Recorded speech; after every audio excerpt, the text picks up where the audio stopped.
మాజీ ఎమ్మెల్యే పట్నం నరేందర్ రెడ్డిని పోలీసులు అరెస్ట్ చేశారు. కేబీఆర్ పార్క్ దగ్గర మార్నింగ్ వాక్ చేస్తుండగా పోలీసులు అతన్ని చుట్టుముట్టారు. అదుపులోకి తీసుకొని హుటాహుటిన తరలించినట్టుగా తెలుస్తుంది. మాజీ ఎమ్మెల్యేకు దాడిలో పాల్గొన్న బీఆర్ఎస్ నేత సురేష్ ముఖ్య అనుచరుడిగా చెప్తున్నారు. ఈ నేపథ్యంలో వికారాబాద్ కలెక్టర్పై దాడి కేసులో ప్రభుత్వం చాలా సీరియస్గా వ్యవహరిస్తుంది. ఈ నేపథ్యంలోనే బీఆర్ఎస్ పార్టీ కొడంగల్ మాజీ ఎమ్మెల్యే పట్నం నరేందర్ రెడ్డిని పోలీసులు అదుపులోకి తీసుకున్నట్టుగా తెలుస్తుంది. ఉదయం కేబీఆర్ పార్క్ దగ్గర మార్నింగ్ వాక్ చేస్తున్న నరేందర్ రెడ్డిని పోలీసులు చుట్టుముట్టారు. ఆయన్ని అదుపులోకి తీసుకున్నట్టుగా తెలుస్తోంది.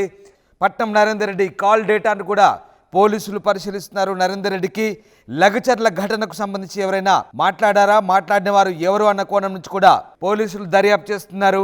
ఇక లగచర్ల ఘటన వెనుక ఉంది బీఆర్ఎస్ పార్టీ కొడంగల్ మాజీ ఎమ్మెల్యే పట్నం నరేందర్ రెడ్డి అంటూ ప్రచారం జరుగుతున్న నేపథ్యంలో దీనిపై పోలీసులు స్పందించారు. ఇప్పటికే దీనికి సంబంధించి కొన్ని వివరాలు సేకరించినట్టుగా తెలుస్తోంది.